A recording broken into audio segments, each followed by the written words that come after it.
What's going on, everybody? Welcome to another episode of Digging Deeper with special guest Adam Samarco.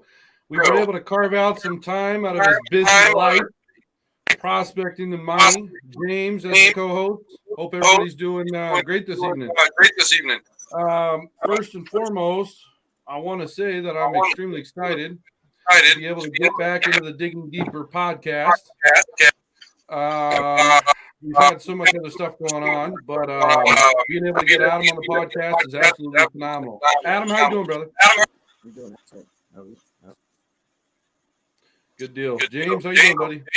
Doing excellent, man. Happy to be here. Happy to do another show.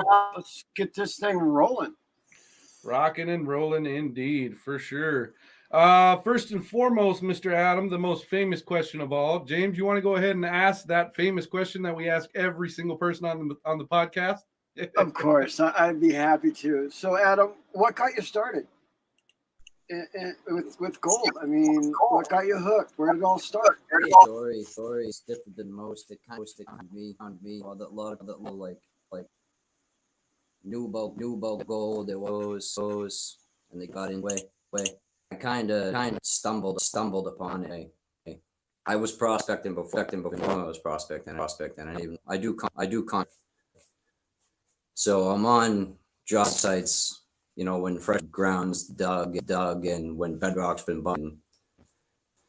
So I'd be walking around the job site one night, and had a headlamp on, and something caught, something sparkling. So I stopped and pissed off. It was a piece of. I knew nothing about minerals or anything. I knew what fool's gold was. And I said, it's probably fool's gold. But two boys, and my youngest are collecting rocks. So I brought them. And then over time, like I was collecting them at the job site.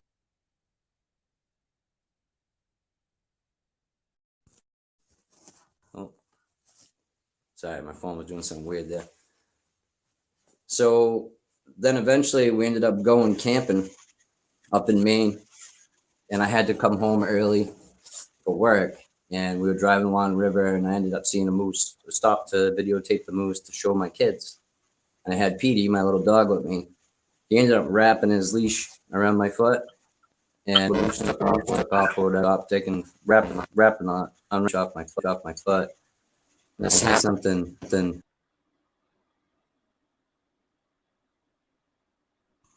Grab a screwdriver out of the car. Piece of gold.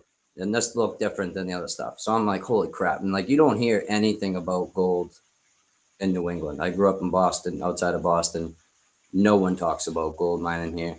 And there's actually quite a bit of history here. I didn't have service. So as soon as I got flying down the highway with the thing in my hand, as soon as I got service, I pulled over and Googled, can you find gold in Maine?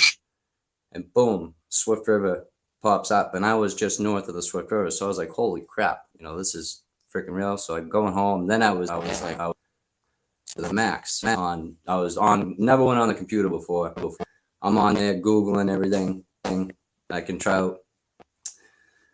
And I went into Massachusetts. I wanted to know, fascinating how gold was, why it was where it was, come from. I wanted to know everything about it. So I dove into it as the courts, and then started.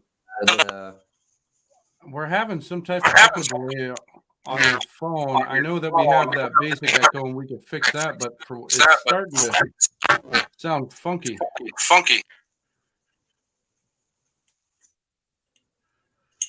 Ed says, brother, you really need some earbuds, Adam Samarco. You let me do it before. I'll try it again, but kick me out. Yeah, I don't know why we're having such an echo delay. I don't know what's going on here. Let's give it another shot. Yeah, let's give those Bluetooth another shot, brother. John says, hey, Jaron and James, what's up, Adam? I just got my first claim this year. Badass, dude. That's absolutely awesome. That is a great feeling. Right on, John. Right on. That's a wonderful feeling. Yes, indeed. One more pan says Uncle Adam is an alien in space. Yeah. How's that, Adam? Can you hear me now? Yeah. Okay. Yeah, I can hear you guys fine. Perfect. Right. So let's restart that phenomenal freaking beginning if we can, brother. Back before you went and grabbed the screwdriver. Yes, please. Before I grabbed the screwdriver. Yeah. So the dog was wrapped around the leash was wrapped around your ankle, I think. Yeah, so like I was videotaping the moose because we were up in Maine. Like I said, I wasn't gold prospecting this time. I had already found that quartz, but I didn't know what it was. Wasn't even thinking about it. We were up in Maine camping up above Rangeley, which is like up close to the Canadian border. And trying to find moose the whole time we were up there. My kids were young, couldn't find a moose. I had to leave early. I drove home to go back for work, spotted a moose.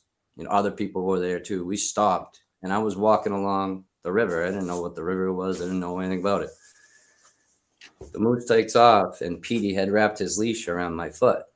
So I sat down and was unwrapping the leash, and was just sitting there messing around, and happened to, you know, move around some stuff at the time, and then noticed something in there. There was a little crack in the river. So I went up to the car, found a screwdriver, popped it out. And this didn't look like the other stuff. You know, it had a lot different color to it. So I was like, and it was real heavy. So I was like, man, this really feels like gold. So I didn't have service on my phone. It's way up in Maine. Hopped on the highway. As soon as I got service, I pulled over and hopped on Google and typed in, "Can you find gold in Maine?" And Swift River is one of the first places, Coos Canyon. And I was just, you know, a ways north of there. So I'm like, holy crap, this is real. So I went home and obviously, you know, went online and figured out how to test gold, tested it. It was real. Right. Then I was hooked, like hook, line, and sinker. My wife's like, I'd never touched the computer. I was like taking the laptop, Google and everything, wanted to know every single little thing about how gold is. I wanted to know why it was where it was, you know, and I figured out that there was quartz. It came from quartz. Then I was like, holy crap, you know, there's quartz all over the place. So then I was like revisiting all this stuff and going through the bedrock. And I'm like, wait a second, you know, like I got these pieces of quartz, you know, so I'm looking at this quartz and I'm like, after I'm looking at all this other information with pyrites and stuff like that, because there's gold and people poo-poo pyrite all the time, but yeah, but there's gold sulfides. There's some it's gold if you know how to process it and how to, you know, work it. So I dive into Massachusetts geology, and sure enough, like 5 minutes down the road from my house, I got an old mine. So the quartz vein strikes right through that job site that I was working at 2 years. Shit. So it was like, I'm supposed to be doing this, you know what I mean, type of stuff. And then, you know, I dove right into the, I didn't even placer mine for a long time. It was probably 3.5, 4 years before I even went to the river, because I was just going back and forth to this mine, just taking, I got permission. It was on an old, it's like a nunnery. And they were like, yeah, just don't blow anything up. We don't care what you do. Awesome. Wow. How many years ago? So how many years ago was it when you first discovered that piece of gold that you brought back home? How many years has it been since that happened? Let me see. Well, Max is 13 now, and I'd say he was probably 4. 9 years. Jeez. So 9, 10 years. I want to say it was probably about, because there was a time frame in between there. So like it was probably like 10, I'd say a good 10 years solid. And how long ago was this mine an active mine? I forget the exact dates, but it was worked before the war. The War Act shut it down. So like after that point, nobody really worked it. It was like brief workings back in like the 1930s, but the groundwater here is so high. Like you have a very short amount of time where there's even considerable amount of water that you can pump out of there and work something. So Yeah, it was gotcha. not going to make that much money. So what I did was they had a lot of workings that they had just left. You know, there was huge piles of ore just all over the place, mid grade, high grade. God, I hear about that all the time, man, and it Right, just dude? blows my mind. Hey, one of these days we're gonna stumble on it, dude. You know we will. As much Damn. as we're in the woods and Go ahead, all of Adam. the go for it. Man. Yeah. Yeah. It's out there, man. I mean, there's so much untapped land. I mean, even in California, people told me I was wasting my time driving across the country, that the old timers got it all. And, you know, I went out there without, I had just enough money to drive to California. You know, I didn't even know where I was going. I started off in Southern California, you know, and there's gold there because, I mean, I lived off of the road basically the whole entire first year for 6 months out there. That's that in itself is such a conversation that I really, really want to dive deep into because, you know, you say it like it's nonchalant, but let's be honest here. That is a very hard feat to have to do. I mean, you have to have some sort of inner like passion or inner something for you to want to say, hey, let's go and shoot down to Southern California and you know, do that adventure like that. I mean, that takes a lot of balls, man. I'll be honest. Damn straight. It takes a lot of balls, dude. Well, you Damn know, Skippy. I appreciate it. No, I think I underestimated a lot too. And like, I look back on all the stuff I've gone through because I mean, I lived in the van for 3 years, you know, but what people don't realize is I never did it for gold. It was never I just knew that I could go there and I could do what I want to do and live off the gold while I was trying to do this. Because it was all about, it's like truly like a pioneering like situation. Western Russia. I want to move my family to California eventually. So like I do concrete work. It's super tough here in the winter. It's freezing ass cold right now. I'm sitting in my garage and I'm freezing. It's going to snow tonight. It was 68 degrees yesterday. You never know what the hell's going to happen. Yeah, man. So for my trade between rain and snow, I'm losing like at least half the year. So I make really great money. I can provide for my family, but every winter I have to struggle and go through these things. So I just said to my wife one year, I said, listen, why don't we just try to move towards making it somewhere that I can work 365 days a year and we don't have to worry about anything. Right. So the only way for me to do that was to take the time when I'm normally laid off from work and I'm not doing anything and just bit the bullet, sold everything that I had, all my gold ore that I had, my processing machine, everything I had, my car, snowmobile, everything to pay off bills. I got the van and then basically just hit the road and tried it. You know, the hardest part was being away from my family. You know what I mean? I've been up and down the East Coast. I had never been out West. I didn't know what the hell I was getting myself into. And I got myself into quite a bit of, you know, SHIT. Quite a bit of shit. You can say it. You can say shit on our show. I got myself in a ton of shit. I could write. I mean, people have told me to write a book because, like, literally, I got shot at. I've broken down in the middle of the desert. I mean, Ed from Flash Japan is the one that owes most of the credit for that because I was ready to give up. I mean, I was on my wit's end. I got hacked when I was driving across the country, lost all my information. They cleared our bank account out. Then van blew up in the middle of the desert, you know, and Ed and everybody came through and put donations in for me to keep on going. They said, just keep going, man, you know. So dude, it freaking blows my mind, dude, the amount of dedication. And, you know, I mean that from the heart because we've interviewed a lot of different people on the podcast. I mean, a lot of different people over freaking 20 episodes now.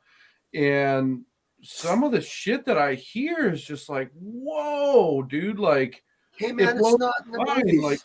The Like shit you hear is like a movie. It's like watching a movie sometimes. we had a couple of episodes. We had I forgot his name. It's Allie and her husband, dude. He was talking about when they first freaking got into really going to town with commercial mining, dude, how they were staying out at this cabin, and Grizzly actually broke through the freaking window and his shotgun failed, and so he's beating the shit out of this bear with his fucking stock of a shot. And I'm sitting here in shock and awe, living over here where I live. Like, I probably will never, ever go through an experience like that. And so when I hear, the dedication that you guys have, it puts chills on my arms, because, I mean, that amount of dedication is massive. You don't see that. And when you do see it, you see it from specific individuals who've given it their all, went through the bottom of the barrel to wherever they're at now. And dude, my hat is completely off to you, man. I mean, how did you, my question that I really honestly have to ask, that's popping up in my head every 2 seconds, is, when you went and took that shot, so to speak, and you were away from your family, did that uncertainty of not knowing what's going to happen the next day and the day after, did that uncertainty kind of eat you alive and keep you up at night? Absolutely. I mean, I'm not the type of person to really worry all that much. I'm kind of my wife says she likes it about me, but I kind of just live off the seat of my pants. But when you're leaving your family and all these uncertain things that can happen to your family while you're gone, then I'm by myself in a van on the side of the road in an unknown place. I mean, I'm watching out for you got to constantly be watching out for yourself. It's pretty nerve wracking, to be honest. And then like you go gold mining and you got crazy people running you out of spots. You got random tweaker camps out in the middle of nowhere. You got cartel grows. There's endless issues that you got to constantly be worried about. And it's mining here and mining there. It's like a world of a difference. I mean, the people in California are great, but it's much more competitive, and people are really paying attention to what's going on. There's not that many people doing it here, so right. It's not like this. You're not going to have someone running up on you and giving you a hard time. I mean, so on your trip down there, did you end up bringing any sort of protection with you, knowing that you'd be running into those situations? No, I thought about it, but it's too hard to carry a gun from state to state. From Massachusetts, especially from Massachusetts to California, there's like all types of stupid laws because of the drug trafficking that goes on. Right. Which I got pulled over. I drove back and forth across the country in that sketchy van, right? I think 9 times. Never had a problem, never got pulled over, right? I take this Volvo station wagon, nice car across one year. That's when you get hassled. Pulls me over, and they're not even looking for drugs, they're looking for money. And I'm like, I got some money. I'm like, but not what you're looking for. I'm like, I don't have a car full of money. But they ended up finding my gold in the center console, and they were like, what's this? What's this? Because it was in the vials. And I'm like, it's gold. And they're like, what's this? What kind of drug is it? I'm like, it's not a drug. I'm like, it's gold. And they're like, you serious? Yeah. Like the element, gold. So then I'm like, yeah. I'm like, and then I told them, like, there's gold in Indiana. I'm like, go find some. That is fucking wild, bro. Yeah. What kind of drug is this, young man? Oh my God, man! I guess everything's a drug. I have watched so many of Adam's videos, and I have absolutely anticipated this freaking podcast, because you have such so many different things that has happened to you, and whoever told you to write a book, why haven't you done it, man? I mean, I'm 100% honest. I mean, that would be throughout the prospecting and mining community. I tell you, probably every single person would buy it. So I would.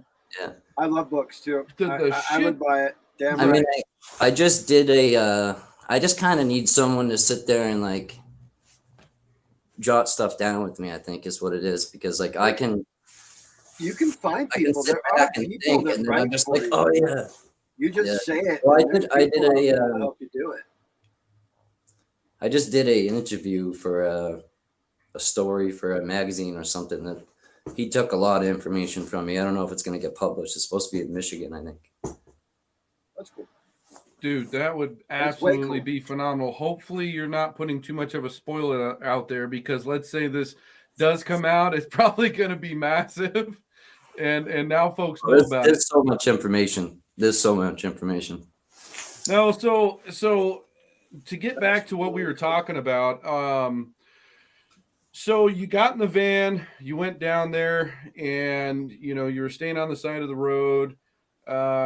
What were some of the things, because obviously gas money was a massive issue, I'm sure. I mean, you had a specific reserve, or you didn't have a reserve, and so you had to figure out, I need gas to get to here. I need gas to get to here. So with that being said, were you able to interact socially, whether it be on media, this, that, or the other, while you were going through this road trip, to be able to try and meet up with claim owners, try to get some gold dug, to get sold?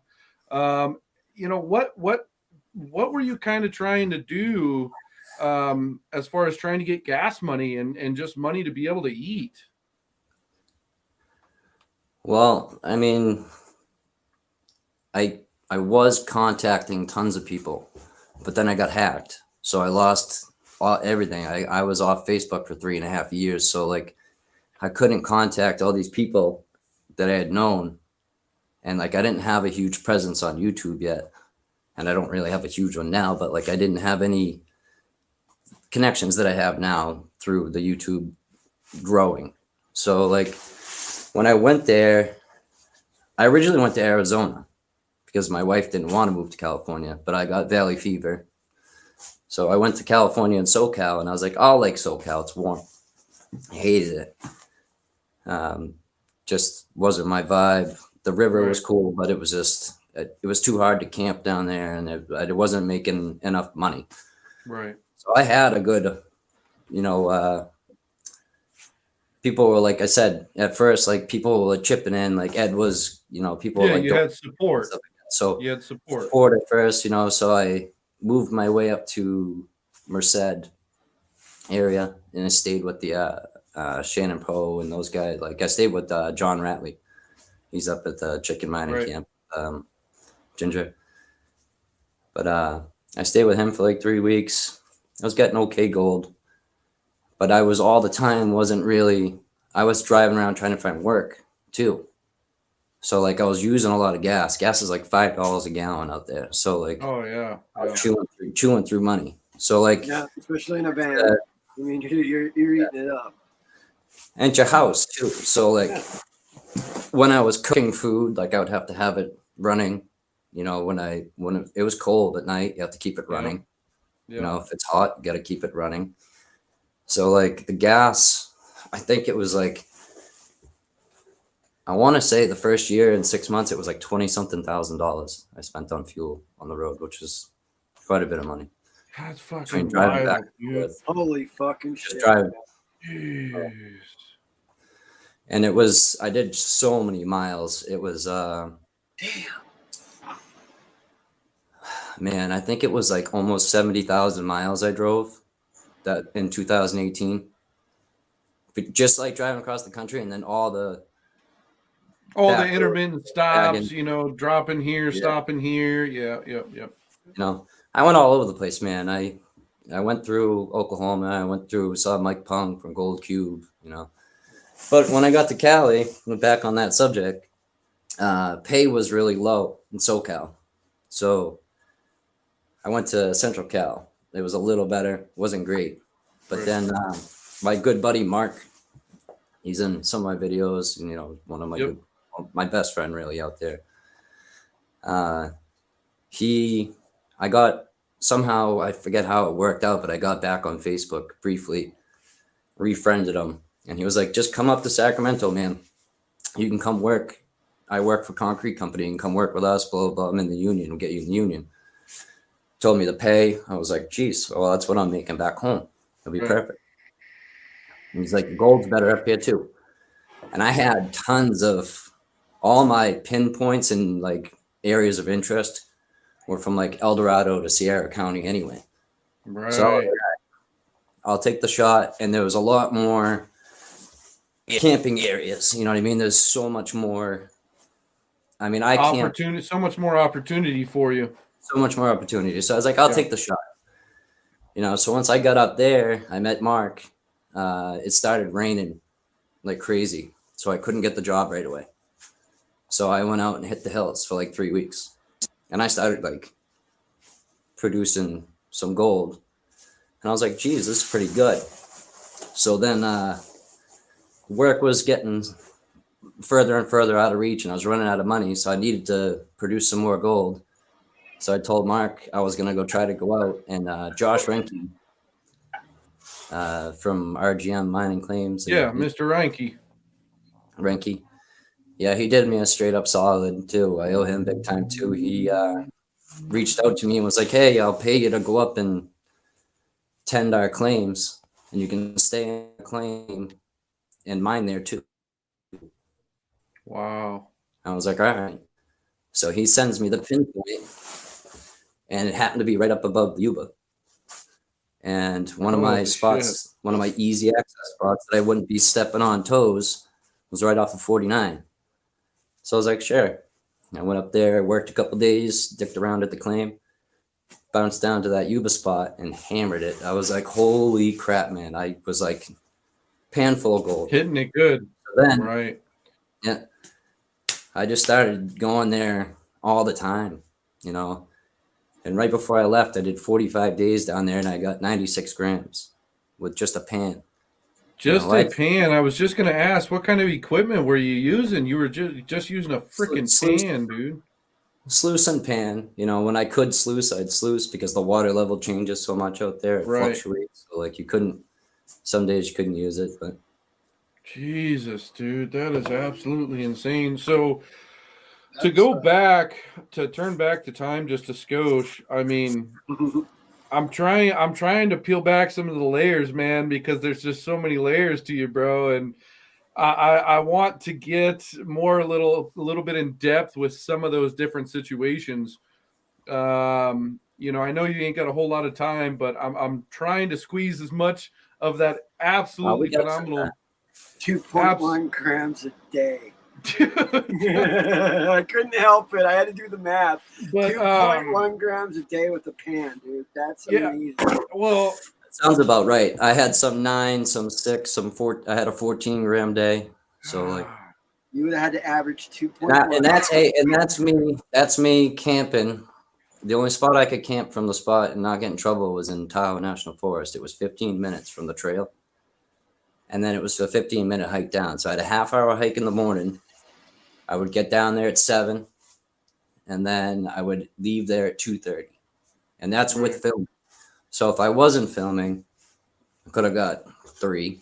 So I gotta ask. So we talked about some of the harder situations mentally. Obviously, physically, it was a tough ride, so to speak. You know, physically, it was taxing the hell out of you, and I'm sure day in and day out. But mentally speaking, you know, with that whole situation, mentally speaking, where was your mind at? I mean, were you just, I'm willing to do anything at this point to get some income coming in, or were you kind of, and I don't want to say gold fever, it's more of like a gold passion. We've talked about this a billion freaking times, but in the back of your mind, was it more of still full-blown gold passion, or was it, okay, I got to create some type of income that's going to be guaranteed day in and day out to be able to pay my gas bill, to be able to feed me, be able to, you know, what kind of mentally were you thinking going through that Well, whole entire situation while you were over there? I really wanted to the first year. I really, really, really didn't want to prospect. That wanted to. I had a set goal. My wife gave me an opportunity, a huge one. You know, I asked a lot of her too to take over the kids while I Big was time. gone by herself. Big time. So like, I had an obligation. So like, it was hard because I got into like a rut where I was almost like stuck. You know what I mean? Like I didn't have enough money. Got down to a point Yeah. where I exhausted my funds, and then I was living gold. So once you're living off of gold, it's a hard job because like I was mining and making the wages 45 to an hour away from Placer County where I would be working. Right. So like for me to be able to supply myself, because like you're gonna lose a whole week's pay, you gotta hold back a week. So like I had to factor all this in, and then I'm living.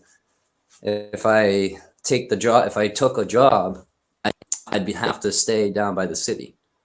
So camping down by the city is a whole different animal in itself, because you're Yeah. living whole on different- city streets. You're not on back road I country. I haven't Yeah. done that since Seattle in '95, and I remember how hard it was back then. I don't even want to think about You're doing not that now. cooking on the side of the road very often, and it's illegal to fire in California. So that's another major roadblock. So like you gotta Right. watch the laws. People, every time you leave your van or whatever too, you're leaving your house. Right. So like if I left some days, like I was thinking about, like I have to go down. I went for a job interview in Vallejo. I had to leave my truck, my van, while I went to this interview. Had a bike on the roof the first year. It was like a magnet for the tweakers. They all steal bike rides and stuff for some fucking reason or other. But I had this guy following me around, and sure enough, I come out from he's getting arrested, steal the bike off the roof. So like if somebody smashes your window, so like every time I would leave the van, I would have to make sure I had like everything that like really, really, really mattered. Like your personal belongings, your gold, anything that you didn't want getting stolen anything. out of the van. Yeah, because you can come back and your whole house could be gone. If your house gets that's towed crazy. too, like my van broke down. I didn't have the van when it broke down. And then like if you leave, so if I go gold prospecting and I park in the wrong spot sometime, come back up from a long hike, and you think Your that van's you got gone. your car there, then you don't have service. You know, it's like you got And a lot of that's- and- services all the time. And that's why I wanted to touch basis on the mental aspect of it, because you see a lot of different interviews and a lot of different shows and YouTube series and this, that, and the other, and they always talk about like the cool badass, you found this much gold and you did this and you did that. But really, at the end of the day, that mental aspect, man, I mean, you really have to have some type of something in your brain to be able to go to sleep at night, get a decent amount of sleep, to get back up and do it all over again for days and days, weeks on out, months and months. I mean, dude, that is some hardcore determination. I mean, and for your woman to be able to accept that and be like, you know what, hey, I'm going to let you do this. This is something you want to do. I mean, I just got married in September, and the crazy thing about marriage, I mean, for me, is you're not making your own decisions anymore based on what you want to do. It is a decision between the both of you. And when you add kids into the factor, now it's a whole different situation, because as the man of the house, you need to make sure that you're taking care of those kids and you're taking care of your woman and so on and so forth. So being able to do what you did and make that initial freaking jump and actually do it, dude, I mean, that's a hard pill to swallow. That's crazy, I'll man. tell you what, I don't cry hardly. I don't think I've cried more than 6 times really in the last probably 30 years. I'm not someone that cries. But I had this whole thing laid out in my head. I had it all. I had maps. I had money written out. I had All this planned whole out. dialed out, man. The van was all built.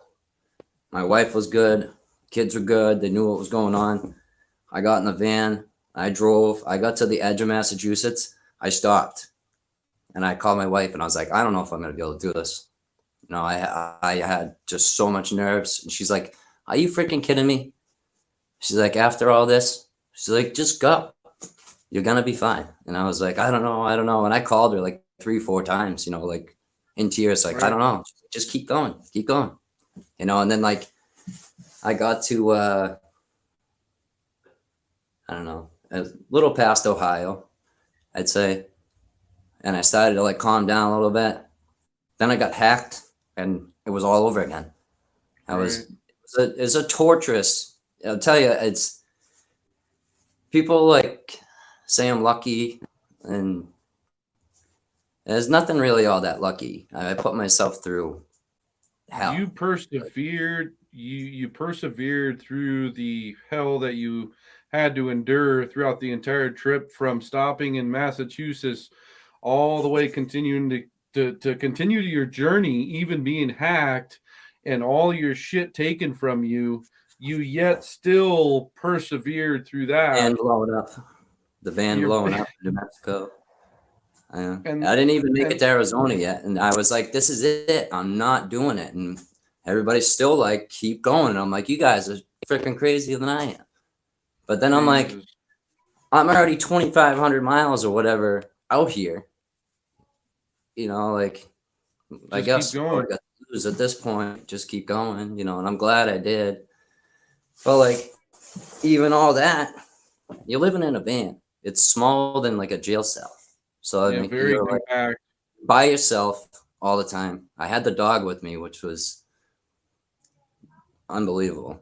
I mean, massive support. You would not imagine how much of a support system.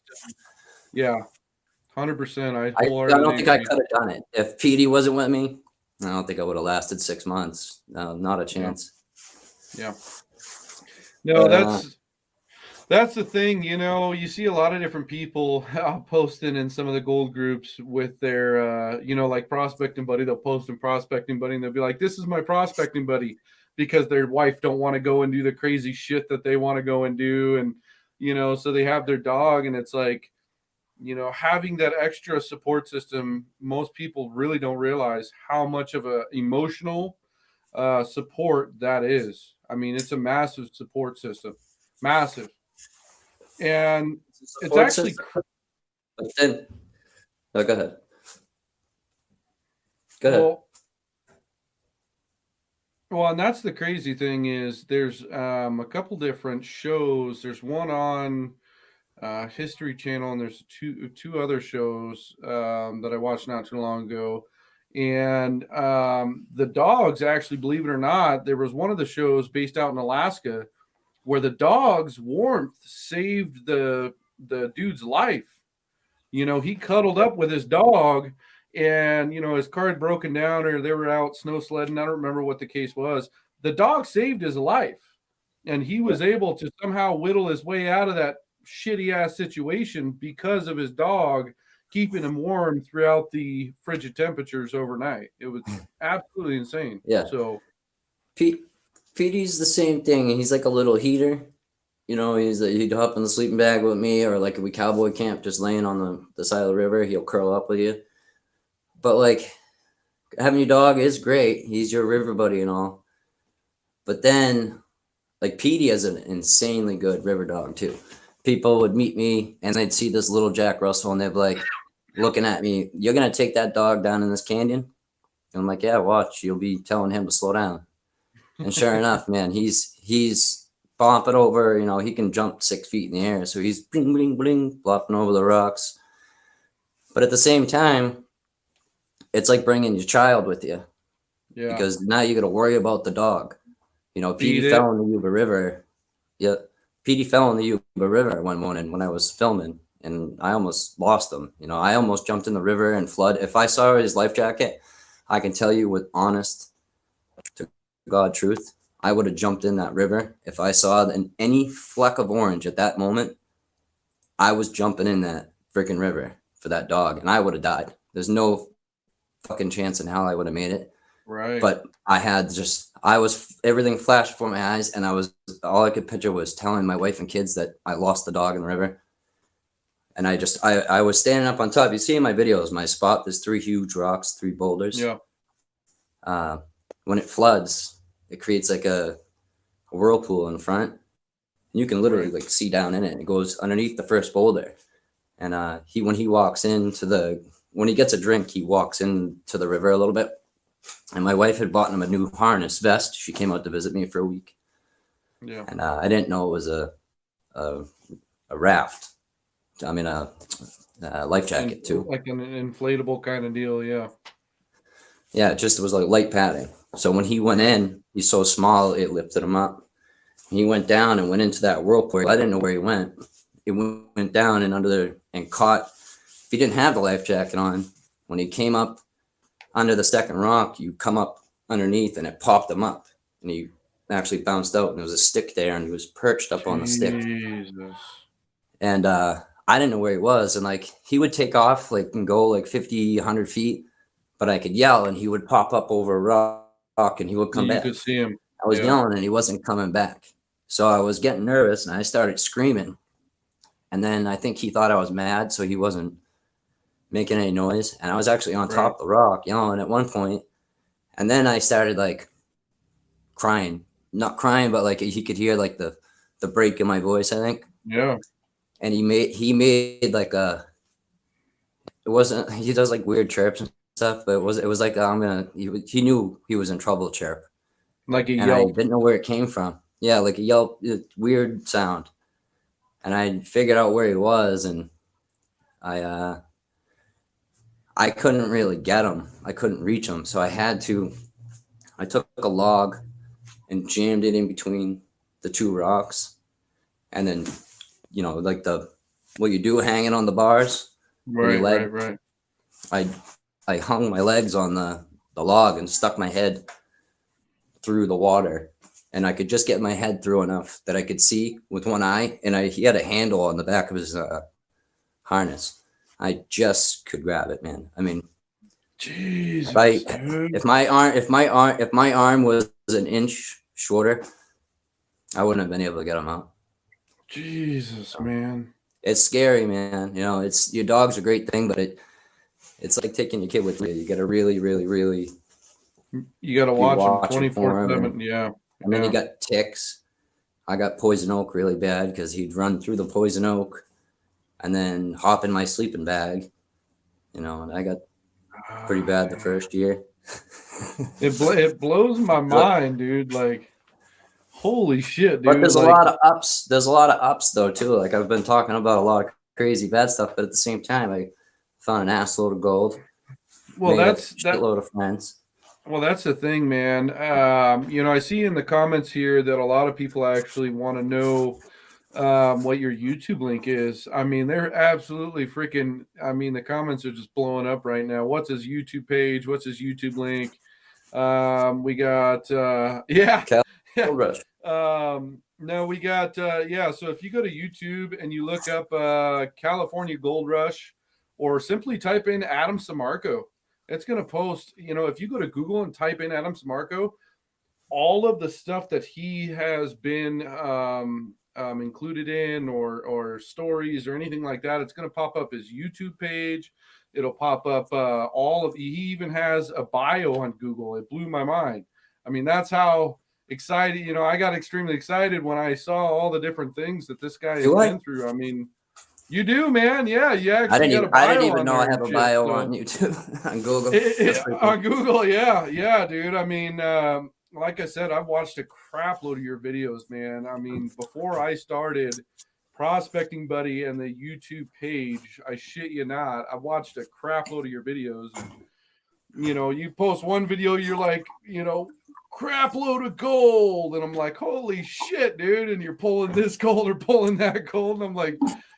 So going back to the topic, where, we're explaining a lot of the bad stuff that has happened, that's something to really look out for not everybody is able to mentally make that leap and then actually go and do it financially or even physically. It's extremely hard to navigate those waterways, so to speak, with doing what Adam has done. But from what I'm getting, you wouldn't take any of that back because, you're at a point in your life now where people look up to you massively. And one of the famous catchphrases that I hear all the time is go talk to Uncle Adam.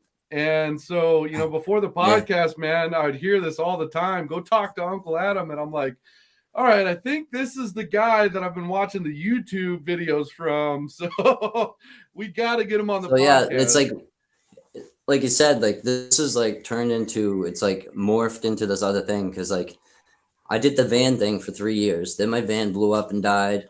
And at the same time, like me going back and forth, working out west, we were able to gain some income. So like we actually bought our house here, which is it's an investment towards my later final move. I'll make more money off this house to be able to move to California. So in the end, like me being in the van for 3 I think wasn't going out of my normal. There it goes. Say that one more time. Yeah, you cut out just for a couple seconds. So I was doing the van thing, then the van died, and then I was going out for work, but then COVID hit. I was out there when it hit, and like they were shutting down the borders, and like I didn't know what was going on, and my wife wanted to come home, so I came home, and I didn't finish that like season. I didn't work, and I didn't really mind. So then like I met the guys from Deepwoods Prospecting in South Carolina that came up to Vermont to mine with me. Chad. That's Chad. Yeah. So I invited Chad, right, when he came up. I said, listen, I go out to Cali in January usually. I said, if you want to come, I think it'd be fun if you come with me. He's like, really? I said, yeah. So he had this buddy Josh from North Carolina, and he's like, you mind if my buddy Josh comes? And I was like, I don't care, man. I'm like, I don't know him, but I had never brought anybody with me anyway. So what was another person to me? Right. Now, this is all a new thing. So we all flew out and met each other out there, and we had a blast. So then me and Josh became really good buddies, and he wanted to come back with me again this year. So he came back, and like it was the first year when it was Josh and Chad, like my hikes are, I call them easy hikes. I try to go to the spot that looks like it's the hardest to go down, basically. No trail. The worst scenario possible, because no one else is going to go down there. So that's where the best gold's going to be, man. That's where the best gold's going to be. I mean, I do all right. I mean, I never toot my own horn, but I've been told by many people that live in California. Don't bullshit us, man. You do phenomenal. You do the gold specimens aside from the placer and the this and the that I've seen you grab, dude. Phenomenal, man. Phenomenal. Yeah. And a lot of actually got to go grab. I got to go grab my phone charger real quick because my phone's gonna die. I was gonna say, grab that. Let's go on a 5-minute break real quick so everybody can get a bathroom break in, grab a beverage, grab your charger. And if you got a piece of gold, don't hold out, man. Let's see something. I'm going to grab that big, I'll grab that big ounce piece.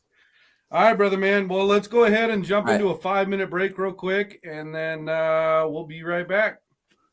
All right, sounds good. See you in a minute. All right, brother. Hey.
What's going on, everybody? Well, it looks like I kind of got left. I don't know what's going on here. I think we will go ahead and end the episode as it is. It looks like his cell service went down. James's cell service went down.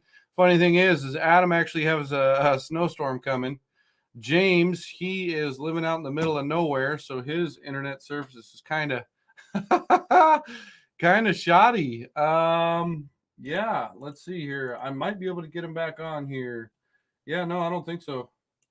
So with that being said, I appreciate all you guys jumping on, flashing your pan. I'm going to go through some comments real quick while we're at it and give some shout outs because I appreciate you guys coming and supporting the podcast.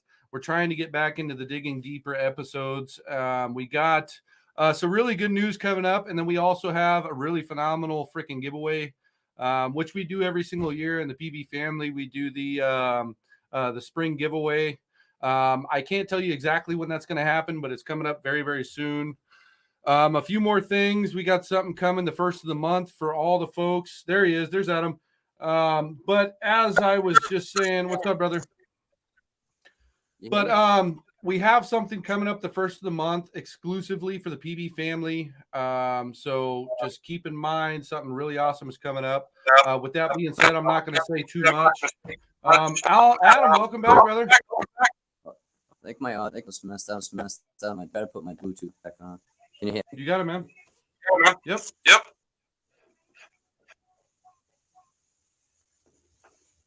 Go ahead and try it again, brother. You hear me? Yeah, I can hear you. Can you hear me? Yeah, There no we go. echo. Good deal. All right, sweet. Yeah, no. While we're at it, I wanted to go ahead and give a few shout outs to some of the folks on the page here. I mean, Adam, you got a great following, man. You got a great support system. I mean, the amount of folks here that are just giving love, man, to what you're all about is just absolutely phenomenal. I mean, it blows my mind, man. I mean, like I said, we've had 20 different episodes, and you see a lot of support and love, but the amount of like people that just freaking enjoy what you're doing genuinely is absolutely freaking phenomenal, dude. So with that being said, man, there's just so many comments. It just goes on and on and on. Let's see here.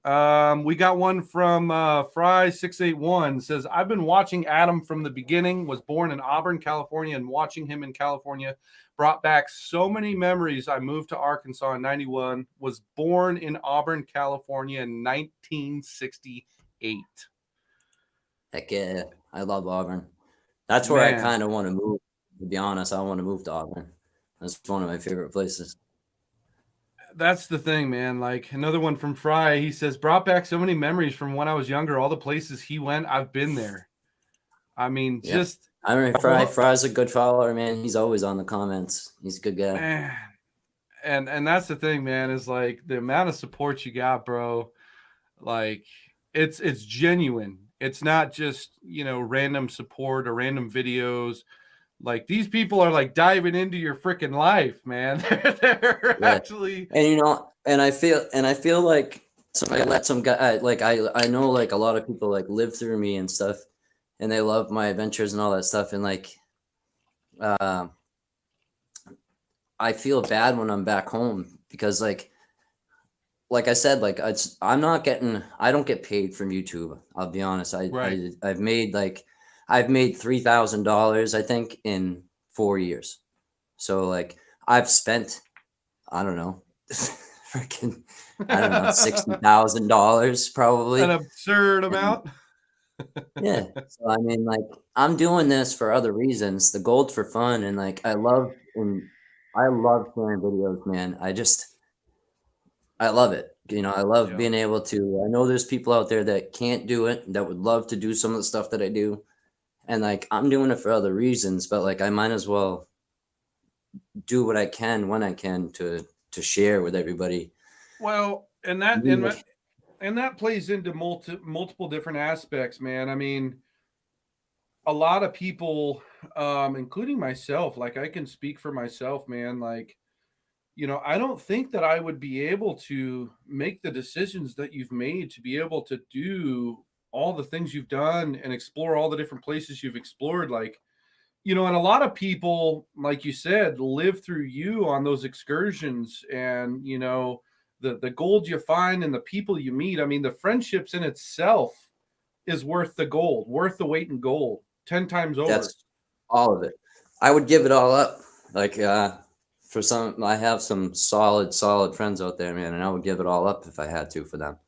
And that's what I'm saying. It's the friends I made. I talk to my buddy Mark more than I talk to anybody that lives in the same city as me.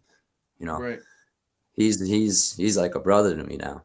So like the family that I made, Top Cat, all these guys out there, man. Like I stayed at Todd's house for 3 weeks one year, like when I was trying to like stay working and not have to stay in the van. He's like, listen, I'll give you a chance. And then like that was right when Ziggy was born.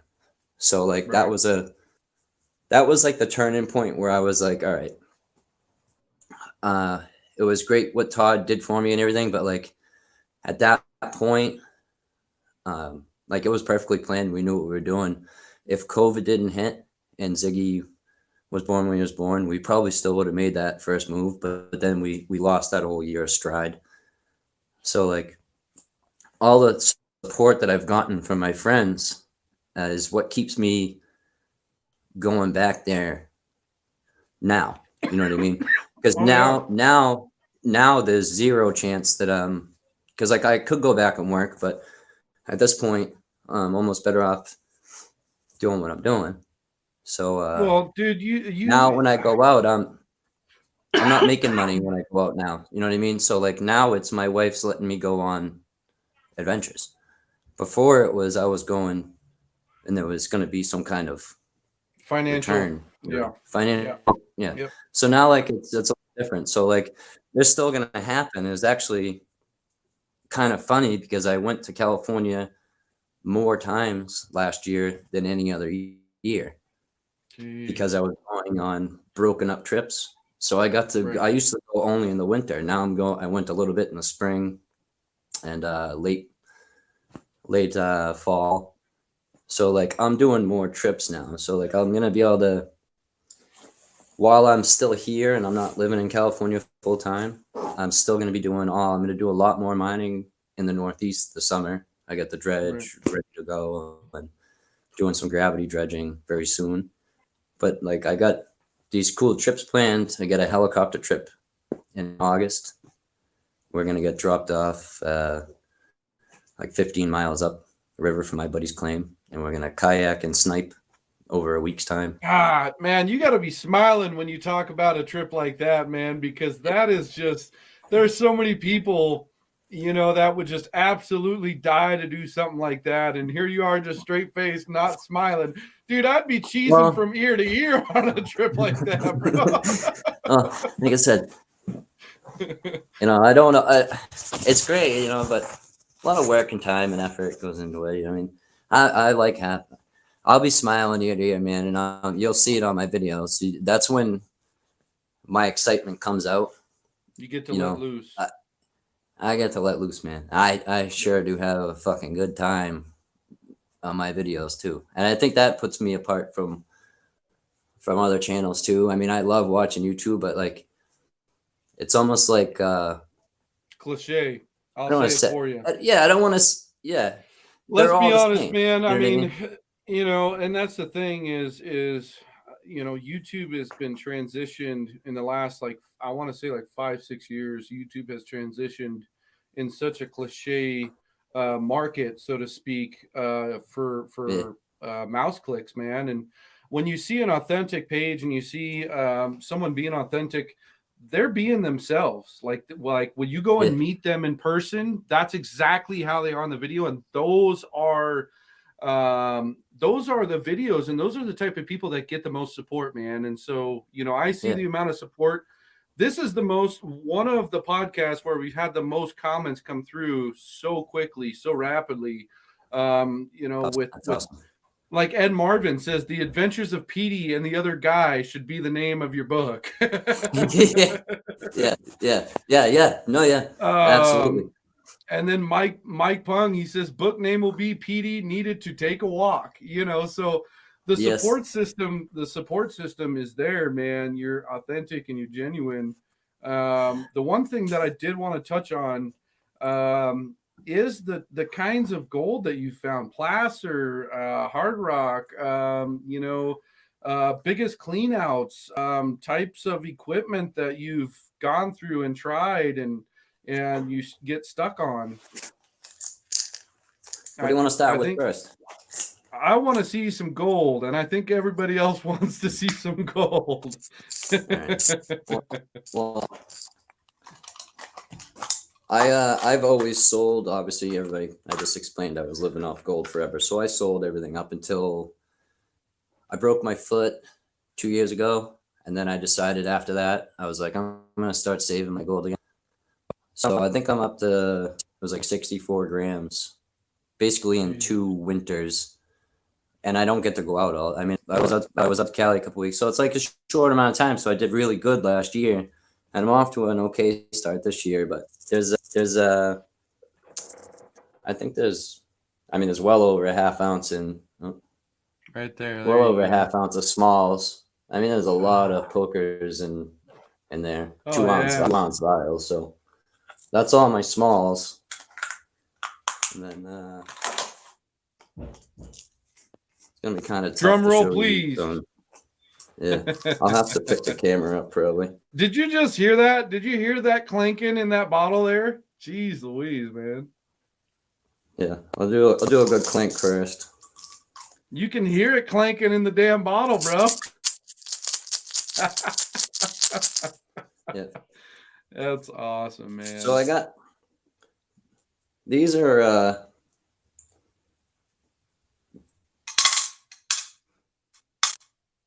just these two away. here. Jeez. They're not my biggest pieces, but they're my favorite. And my buddy Mark there. It's a special creek that we go to. It's a kind of a hidden gem, but it's gonna be tough to see these. But they got, man. This is that dragon looking skull head. That's piece. A thick chunk. Looks like a raptor head. There you go. It's gonna be tough to see, but it's like a big raptor head. There's a lot of shit in it. That's but I got a bunch of a metal BB. Like if you took a metal BB, it's like twice the size of that. Let me see if I can. You know what I got to do, guys? I got to send Adam. There's this case. Here it is. This case, a good buddy of mine, Paul, sent me, right? And what it does is you put your piece of gold in there, and then you have a magnifier. Yeah. I need to send you a couple of these, Adam, for the next podcast. I think I got something actually. Man. See if I can do this. We got a few more comments while you're getting them ready here. Let's see here. There you go. There you go. This way.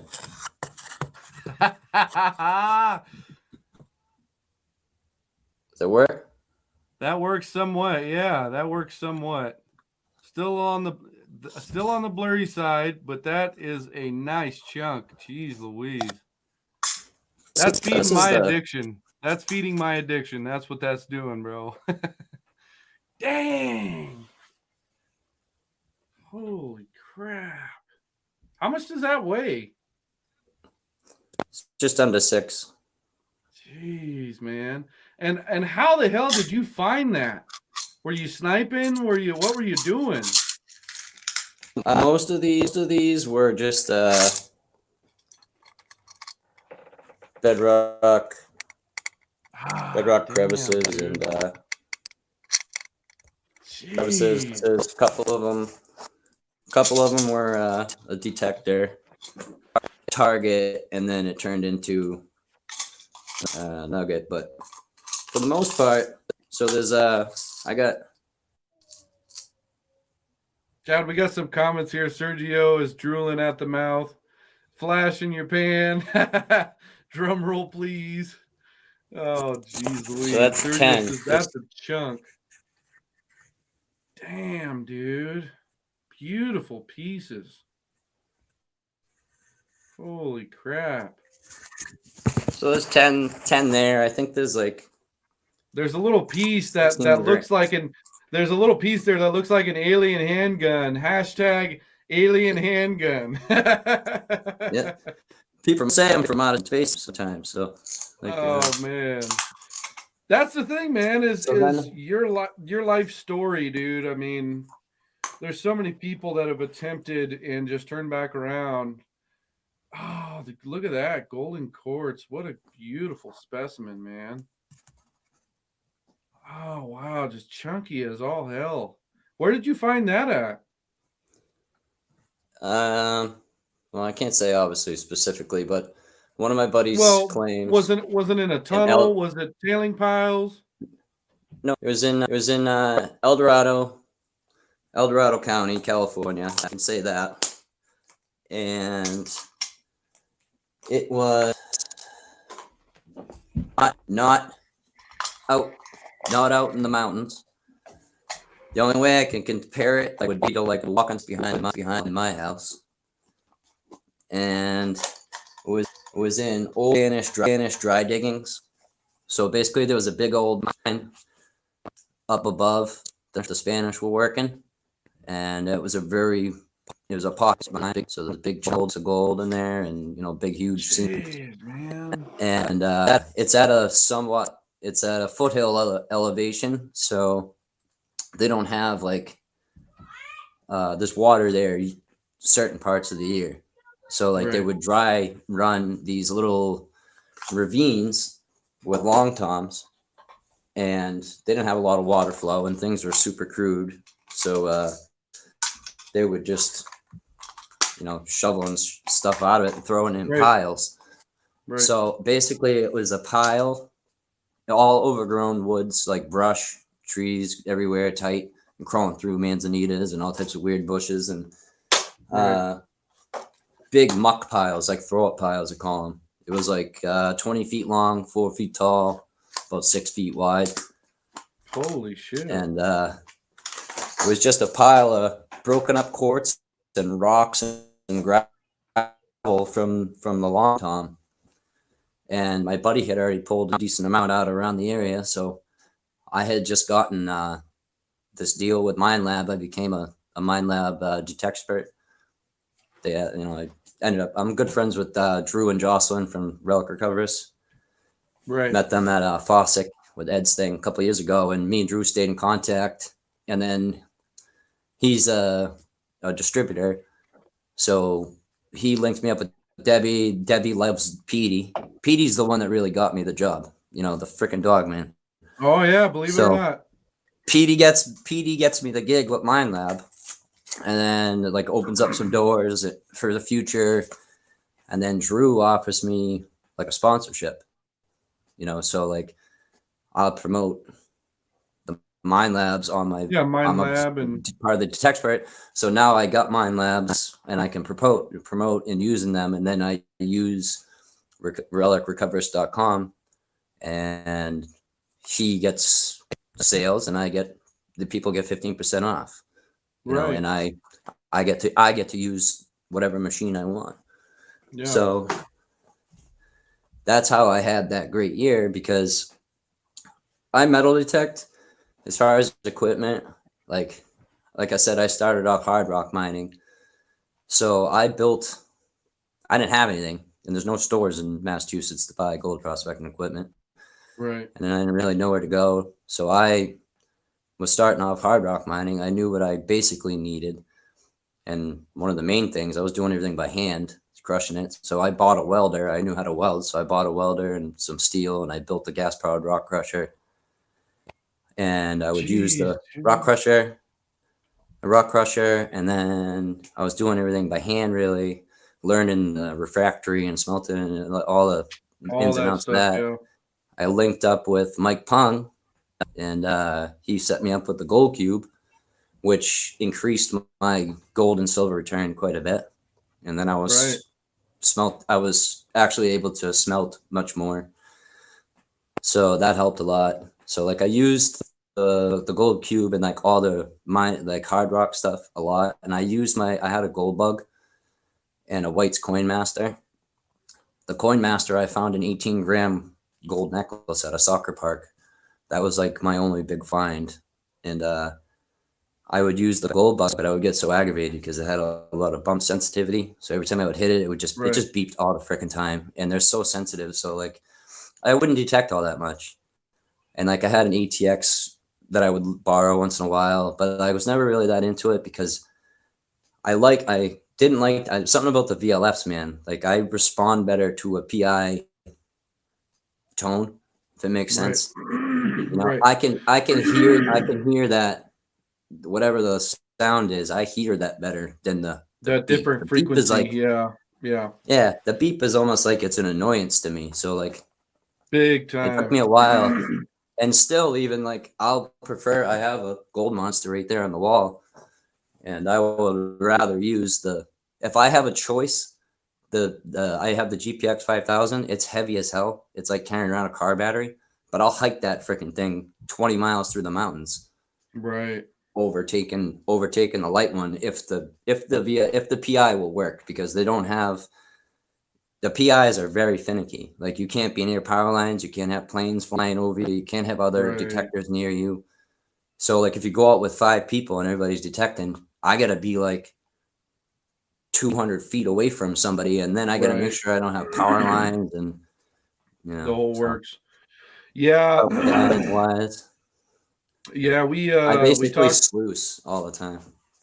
Well, and that's the funny thing with the metal detectors. That's something I really, really want to get into. But that was something we talked about on one of the other podcasts was we went out to Montana and we had a specific buddy, a good buddy who's also named Adam. He came out and we brought out both high bankers. We set up the pumps. You know, we had everything working and running to where we can just run dirt like madmen for 3 days straight.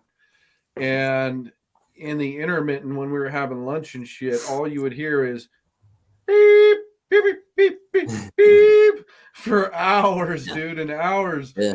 And we're like, dude, shut the damn thing off or bring a pair of headphones next time. Because, headphones.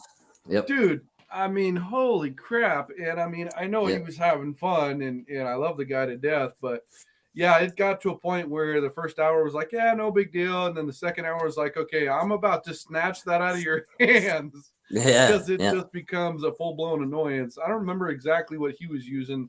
I want to say it was a gold bug. Yeah, man. I mean, they have an annoying sound.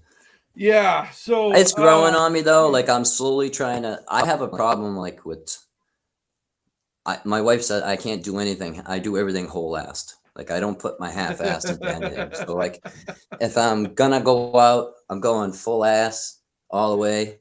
Yeah. So like when I go out to go gold mining, if I go out to go gold mining, it's hard for me, especially when I'm out in California. Like I want to find these big pieces and everything, and I know that you're not gonna find them down on the river. You're gonna find the big piece up on the hill, and you're gonna find it in a small feeder creek, one or the other. Well, that's what blows my mind. Most of the time, you're gonna have you found. Yeah, that's what blows my mind. Oh, go for it. Go for it. Go for it. It's weird. It's a hard adjustment. You know what I mean? I'll talk about that too. But shit, what was I saying before that? Finding gold in these places that people typically won't look at. You know, putting that extra effort in to find those bigger pieces. That's what blows my mind. So taking the metal detector, like I can only slow myself down for a certain amount of time to be able to stay wanting to metal detect, because like I don't care unless you live out in California. Like I'm out there. If I'm out there for 2 weeks of mining, I'm not spending 2 weeks walking around picking up trash. You know what I Right. mean? So like that's Right. part of it. That's a huge part of metal detecting. But like I still can't put myself. I would never be able to. I bring my gold pan and my stuff with me, no matter what, because like I know eventually I'm gonna lose steam, and you got to be able to go down and grab a pan and see some gold to be able to Yep. keep yourself Yep. going. Flash it. Yep. Yep. But you're not gonna find that big piece unless you go out and swing that metal detector. Really. That's what I'm I saying. mean, Yeah, you're not gonna find. you might get lucky, Yeah. but your odds It's are it's far. not that Yeah. great. It's far and few between. I mean, all the different gold pages that I follow and the YouTube channels that I literally spend hours on, which I mean, I'd rather be outside than watching these pages. But during wintertime, at least over here Yeah, in you gotta Washington do on what the you gotta East do. Coast, it's a nightmare. But it's so informational, dude. Like that's why I want to get into metal detecting because I've been doing the whole placer, and to me, I learn something new every single day. But when you switch over to metal detecting, it's a whole different ball game because, like you said, Yeah, you're transitioning, and me and Shannon talked about this quite a bit on one of the master classes. Is when you transition from looking for and searching for placer versus hard rock, you're going to find something substantially worth more specimen pieces. I mean, it'll be a night and day difference. It's not going to be like a stone's throw. It'll be something massively different. yeah, So I want to get into metal detecting quite a bit because some of the pages that I follow and some of the YouTube channels I follow, these guys have been doing it for 15, 20 plus years, and they know what to look for. They know the sound, this, that, and the other. And if you said, "Hey, why don't you put a pan in your hand instead of metal detecting this area?"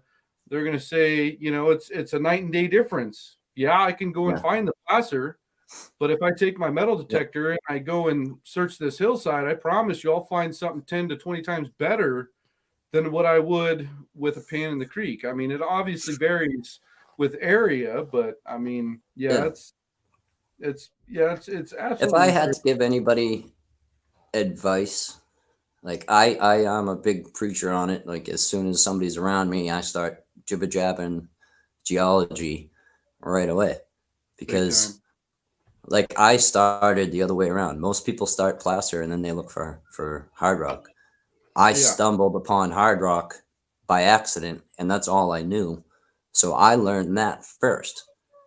So once you learn the geology end of it, not only can you can target areas for possible lode deposits, but you can also target areas for better placer deposits right. on multiple different levels by learning geology and contact zones and where the gold deposits are, and then picking the right area of bedrock enough downriver from the deposit where the certain bedrock type is able to catch gold, because the Right. it might change from a hard granite to a slate, slate, or Yeah. where you get those transactions is where you're going to have the best gold. So if you can, like, I always, when I first look for an area, the first thing I do is I go on MineDat, which is a great site. You can do almost everything on it. So like depending on the area, you have more overlays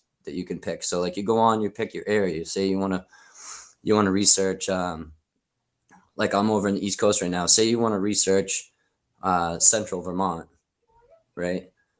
And you pick whatever county you want, and then you put gold in with it.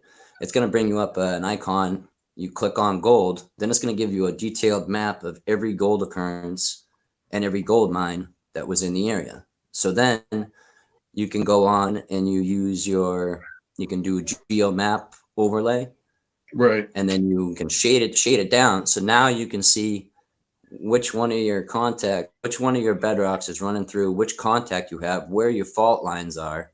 Because like generally most of the time the best gold is going to be on the fault line or next to the fault line. And then depending on like I'll go from that and then hop into like a glacial mapping where that shows till and moraine drifts and all that stuff, because like that all matters too, because like the gold could come from one area but it could have got pushed 10 miles to the north Right. southeast, and then it could have got pushed back, Right. or could have got pushed down, you know. So like that's the most important part in finding a gold location. You know, like they always say like go where you go where gold has been found before, yes, but then you need to Branch off of that. You really need to dig, because like you can go to the richest spot and you still might not find gold. Like you really need to know what you're looking at before you get there. You need to know what you were looking at, when what to go look at. Then when you get there, you need to know what it is to be able to see what the river is doing.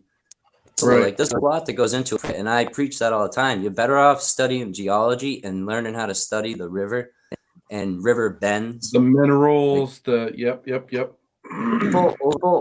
I've had my best gold is come from spots where you're not supposed to look for gold. Put it that way. All of my best spots are anti-rule of thumb locations. See, that's funny you say that, because areas. Yeah, because I've had 2 different situations. Out of all the times that I've went out up north, I had 2 specific situations where I came up short, and I was getting pissed off because my drive, it isn't too far of a drive. It's a little over 2 hours, but you know, I knew where I wanted to dig. I had gotten really good stuff up north in the same exact location, and I was kind of being big headed, so to speak. And I got up there, and dude, I freaking failed. And you know, the next morning, I woke up about 4:30 in the morning. Sun hadn't been out just yet. It was still crispy as all hell, cold. Got my sweatshirt on, put my jacket on, my overcoat on, and went out there and was like, you know what? I'm going to try to dig 10 to 15 feet upward on the right-hand side. 2 different situations. And dude, I found better gold when I went 10 to 15 feet up a little bit, up the right side. And it blew my mind, because all the education that I've ever watched and you know, Ask Jeff Williams and all the other shit that I've watched, dude, you know, I didn't take into consideration that there is, you know, so much movement with the ground in itself, with snowpack and runoff and yada yada yada, that I didn't factor in those situations. So you know, I was so pissed off. Like I said, I got up super early. I couldn't sleep. My mind was just running with ideas. And yeah, dude, I went up there in 2 different situations. I did extremely well, and it blew my freaking mind, dude. Yep. I mean, sometimes change it up a little bit. And that's one of the bigger things. But with that website you were talking about, we got some comments running in here. What is the website called, so I can put the link into the description here? All right, so like it's MINDAT,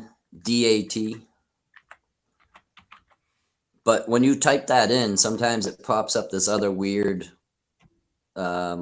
page. So like what I usually do is I'll go into Google and I'll type Mindat California gold, or Mindat Vermont gold, or you can go detailed town per state. And when it pops up on the Google, it's going to bring you right directly to that, so you don't have to fish through all the crap apps on the site. So you can by going on Google and just doing like direct search, just through you know. I think I found that's it the here. best way to do it. It's .org, and it actually shows multiple different layouts and layers. Yep. Yeah. So like your top right corner, once you pick it's going to show you an overlay of mine, like the whole area will show up icons of the mines. You can click on each mine and figure out the individual information on the mine. And then in the top right hand corner, there's going to be like 3 little layered squares. You click on that. It's going to give you a bunch of different options. You can do terrain, you can do old historical mapping. You can do some of them. It gives you free LiDAR too, which LiDAR is like unbelievable tool. You can see old water races. You can see all little feeder creeks that aren't even really feeder creeks flowing. You can see This is mines. insane. You can see hydro washes. It has a commodity list of all the different minerals, manganese, Everything. marble, copper, gemstones, gold, graphite. I mean, holy crap. This is That's knowledge my at your main site. fingertips. That's my Knowledge. go-to. I'm on that site probably 3 times a day normally. Just I'll have some pop into my head. If that website now becomes a paid subscription, you need to put some of that subscription in Adam's pocket. So Yeah. no, they're great. that's absolutely awesome. It looks like Yeah, Ed the Martin power of the already internet. put it in there too. Yep. Power of the internet, man, is a powerful tool for a prospector. Between sites like MindDat and the diggings is good, but it's not really in-depth information. And the actual mapping, when you use those mappings on MindDat, they're within like usually 200 feet. So Right. Well, and that's we talked with Shannon. But Go for it. Yeah. And then like you use Google Earth, man, like just regular Google mapping on your phone, like Google Maps, like you use for GPS. If you can, once you start learning these maps and you start using these geological overlays where you see these contact zones between all these different rocks, when I'll put two screens up on my phone. I'll have my mapping of MindDat, and then I'll have my other map of Google of my area on terrain, right? Right. After time, you're going to start, I can look at my phone now on Google Mapping and see the contact zones just on Google Maps, just by the mountain formations, the way that the ridges are. And you'll notice too, especially in California, you can see all the mountains, everything was north to south before. Now they go east to west. Right. So you can actually find those old ridge lines. And there's some other areas through the United States that it happens, Colorado and up by you. But you can find those old ridge lines where the old mountains went north to south. Right. And where the rivers and everything have cut through and gone east to west now. If you can put yourself almost every single time, if you can put yourself, like if you're looking at the ridge here and the river's going this way and this is upriver, if you can put yourself just on that backside of that ridge, almost every time there's going to be a spur in the river there too, like a big pronounced outside corner, a big bend. Right. If you can put yourself right before that, there's almost every single time incredible gold on multiple different rivers. I've done it. So I'm pretty sure that I'm on point with that one too. That's another little helpful tip. If you can start, it takes a while to figure it out. And once you see it though, with the geological mapping overlay, you're going to be like, oh yeah, it's clear as day. Dude, that's phenomenal knowledge, man. And that's one of the things that we have at our fingertips more than ever. With the internet and social media, dude, is sharing that knowledge, man, because there's folks like you in the very beginning that want to make that leap, but just need that extra push. And that's where you see all these different people going out there and actually doing it and keeping the mining community alive, man. And like that's the whole thing that intrigues me and like gives me goosebumps is the knowledge being spread, dude, because you have so much bullshit and fake knowledge and let me take your money kind of crap out there right now. But then you also have on the other side, you have the genuine folks who have been doing it for a lot of their life, spreading genuine knowledge for people to be able to understand and read the different maps and the different layers and the different websites that's at their fingertips. You know what I mean? Yep.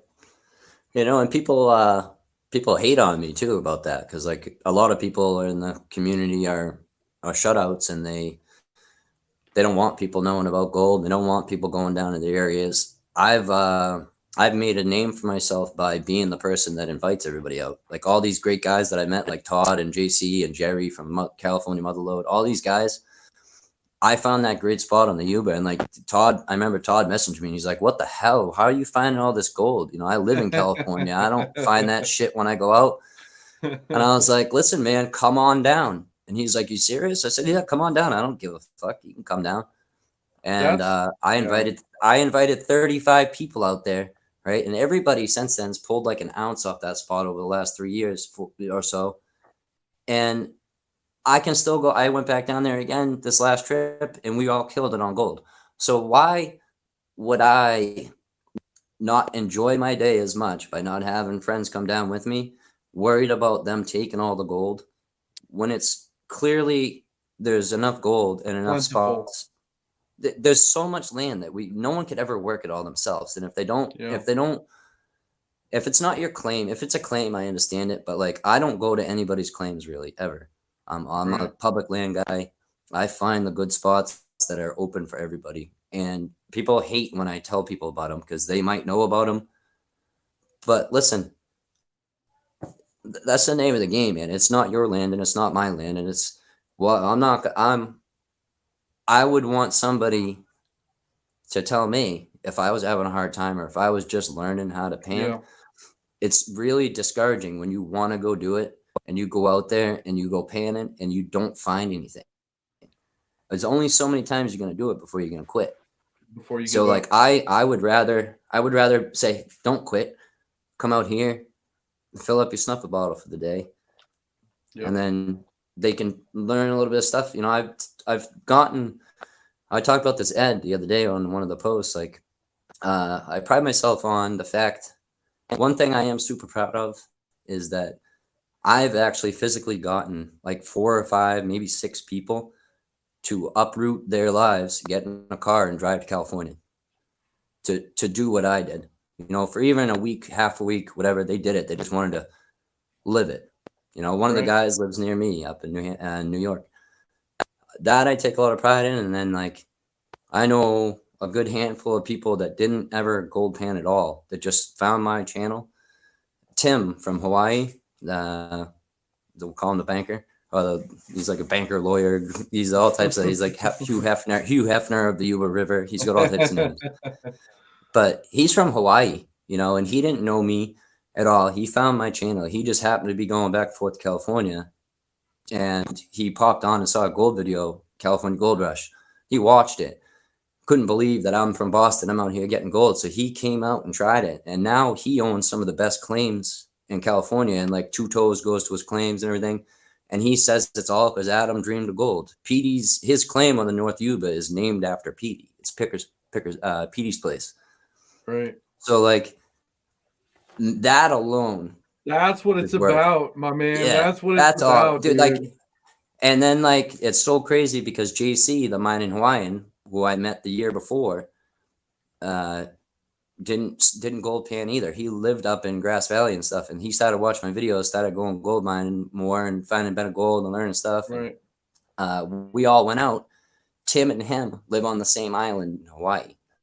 You know, what are the odds that they live on the same island in Hawaii? So now they're best friends and they're in cahoots and all types of business. And, dude, you know, it branches out. Like all my friends have become friends and they've all grown and they're all moving on and doing things because we all became friends. None of those guys knew each other. Like, well, and that's Jerry, what's crazy, Todd, like, dude. The support, nobody and the knew following each other out there. Yeah, the support and the following you have, that's man, the most fun.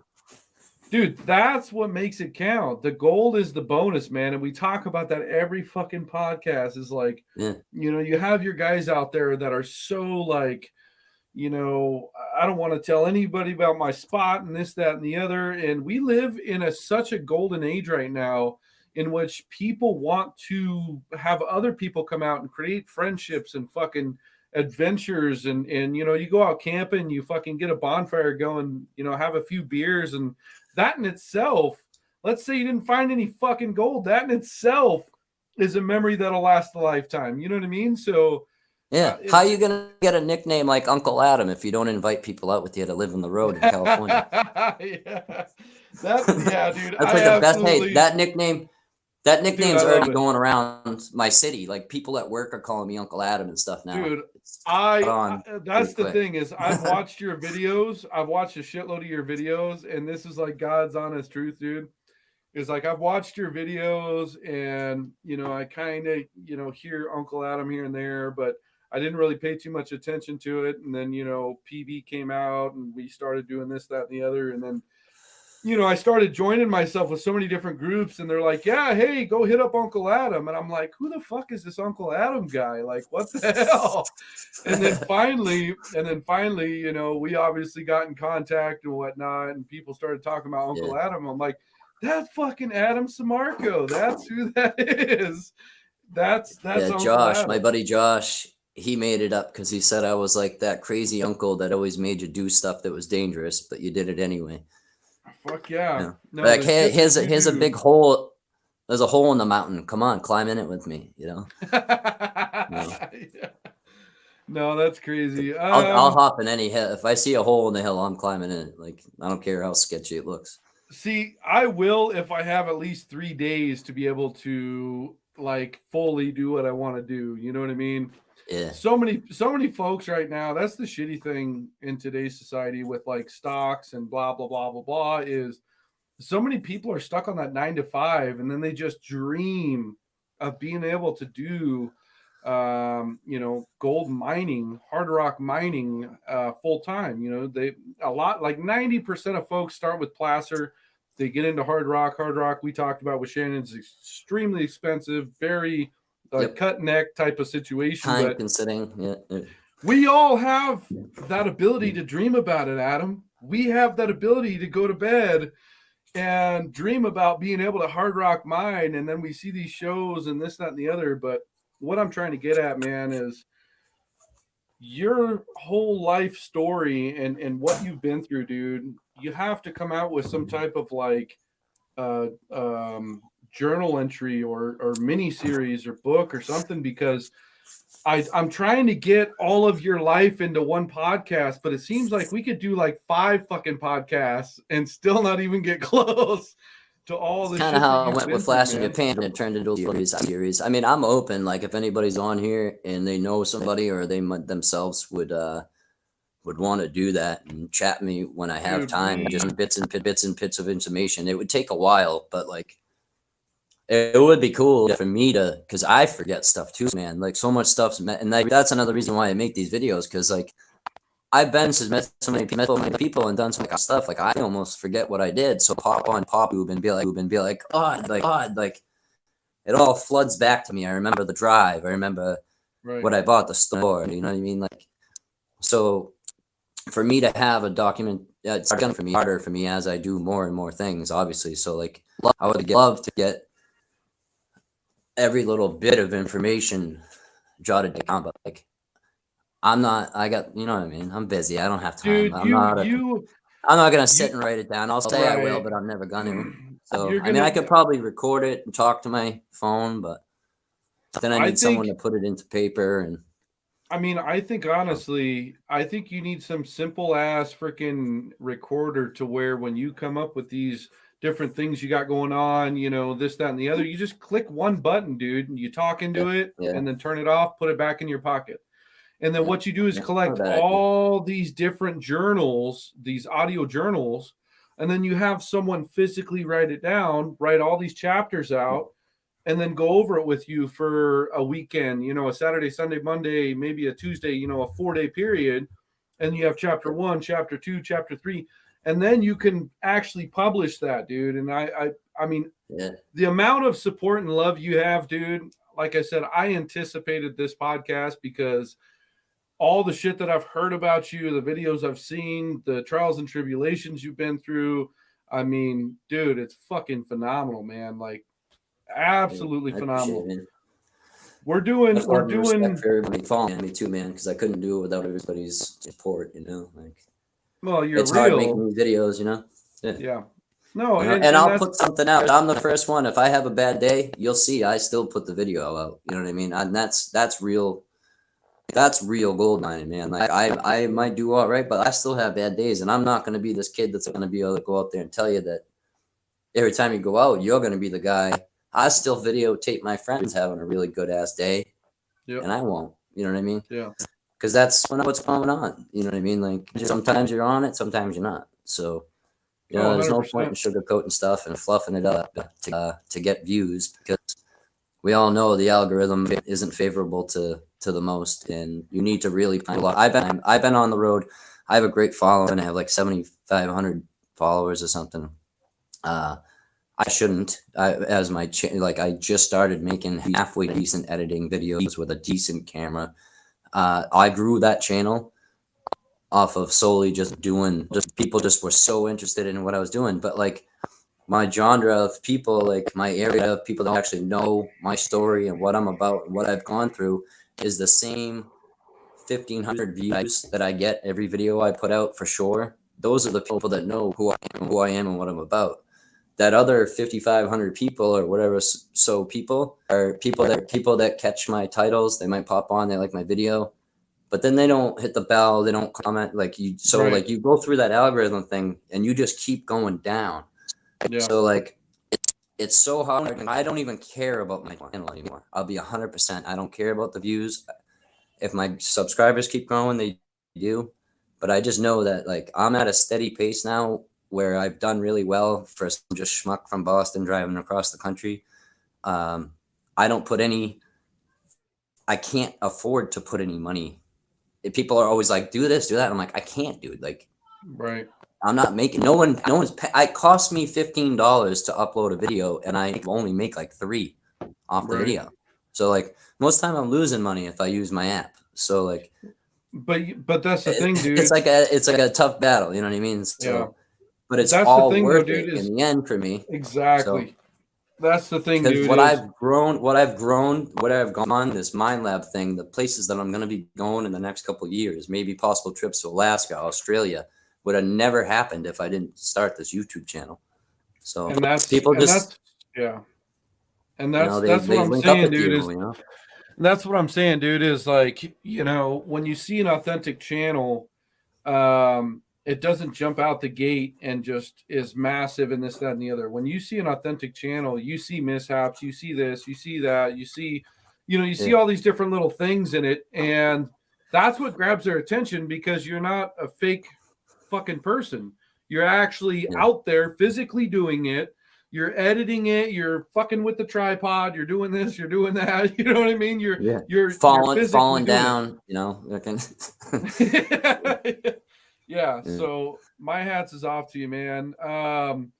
With that being said, it's getting late, man. I'm sure we talked about this a little earlier through the messages. You got a lot going on first thing in the morning, my man. I mean, I get up at 1 o'clock. Plowing the streets, and like 2.5 hours I'll be plowing the city. I was gonna say I get up at 1 o'clock in the morning. It's 8 o'clock here. I was gonna say I drink about 3 cups of coffee. I get about 3 hours each night. If I'm not fucking with the website, I'm doing this or doing that in the computer room, and if not, I'm getting yelled at by the wife to go and spend time with her. So I get it, brother. Yeah. Well, before we get off, man, I want to congratulate you. I mean, you got a great program here. Your group is a great group. I love sharing in your group. You have an awesome I appreciate that, group man. of people in there. You know what I mean? And I got Prospectus Theory. I started that group, but like it's hard keeping that group. It's almost a full-time job, man. Keeping it. You need great moderators and everything. Awesome. I got great moderators, but it's so hard, man. So like I give you props because your group's going right up, man, and everybody loves it, and everybody you post on there and you get a good reaction from people, which is what I like. I don't like, before we get off, we'll talk real quick about Tommy Taxman. Yeah, we need to talk about that. But that was the thing, man. I'm glad you brought that up. Prospectors Theory, that one and 2 other groups is the groups that I first started joining and talking and this, that, and the other. And I kind of was sitting in the back corner because just like anybody who first starts in a group, like, you're afraid of what people are going to say, this, that, and the other. Yeah. And like, I got a lot of love from Prospectors Theory, and I got a lot of love from what was the other one? Bottom of the Pan, and there was one other one. Yep. I can't remember the name of it, but I got a lot of love and appreciation, dude. And like when I first started prospecting, buddy, I'm like, well, let's see what fucking happens. Like but our whole full fucking goal was to cut out the negativity and just give education, Yeah. because there's so many people who first start out with a shitty Chinese pan from Amazon, and they bring it with them when they go camping, and they just want to see a couple flecks in their pan just to say they did it. I mean, they don't want to go full board. They just want to do it just for fun. And yeah, man. And I saw those people that are like, scared to post and worried and shit like that. And I was like, man, I'd love to see what these people are about. Like, talk to them physically, talk to them through Messenger and see how they're doing, see how their day's going. And like, it's just absolutely freaking flourished, dude. And I never in a million years thought it would ever flourish like that. But the people over there are just phenomenal people, man. Just down to earth, like me and you. They have a wife and kids and this, that, and the other. And, they're just awesome people to talk to. Just, hey, how's your day going? My day is going great. Thank you for reaching out to me. I appreciate it. Or they have a bad day and I message them, or one of the mods message them, or even people in PB message them, and they're like, hey, I hope your day gets better, da-da-da-da-da. And it just changes that perspective. Because we're all the same like-minded people, and we're not out here to beat each other down. We're out there to share and have a good time. Exactly, so like, man. The hate on YouTube and the constant badgering on YouTube and Facebook is something that needs to be addressed. And like, I put a guy out flat out. I put a guy on blast today because I take a lot of heat from a lot of people. I get in a lot of, I don't like the jealousy thing. I don't ever toot my own horn, man, but people they have a jealous thing that hits, or they think they're better than you. Is those two things, man, that are not meant to be on Facebook prospecting groups. Like, no one needs to be better than anybody. And it's not okay. It's not okay because, and the answering, like if you post it, like put this post in question, right? And I couldn't let it down because the guy called me a name and that was it. It was over in the first comment. So I post a video of me holding my friend Mark's gold, not even my gold, right? He responds and says, if you're finding gold like that, you shouldn't be posting videos and pictures of it. The tax man's going to come for you, Dumbo. So I respond back, that's not how it works in recreational prospecting, panning. You don't know what you're talking about. So who's the Dumbo now? I gave him a little, jab back. So then he just keeps going, man. And then it ends up being a battle back and forth with him, and his friend's an IRS agent, and they're going to come after me. And like, it turned into this whole thing. And it's nonsense. You know what I mean? It's all nonsense from the start. And it didn't have anything. My point is, it didn't have anything to do with the post, right? Yeah. And if he listened to the video, he would know that it's not even my gold that he's telling me that I should be taxed on in the first place. So people are so judgmental that they don't actually physically read what you write. I can write down, like I posted the video, the thing of me, this old shovel that I got. I just wanted to know what you would do. Would you sand it or not? Yeah, basics. Yeah. Then I get all this. You don't do anything. You're going to ruin the historical value. You shouldn't have taken from the property. You should check with the landowner. I didn't ask you what you thought about any of that, and you don't know the backstory. Yeah. So why don't you just answer if I should sand it or not? Because I already have it. It's already at my house. It's been here for 2 years. I asked the landowner.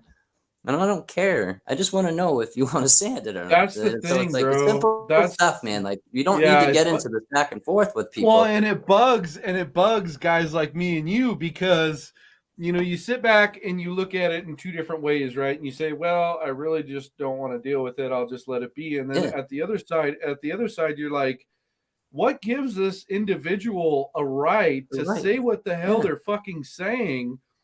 To sit here and make something out of something that doesn't need to be made. And so, I've seen that so much, dude, and it bugs the crap out of me, and we try to avoid it. But here and then, now and again, you got to jab back, man.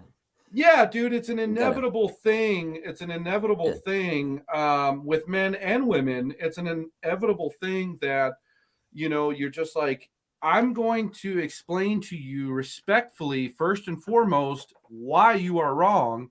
And if you want to continue, then we'll continue. And it'll get to a point where neither of us even care about It's going the to go situation nowhere. at the end. Exactly. Yeah. Exactly. It's just insulting, but it makes no sense at all. There's no point in it, Big time.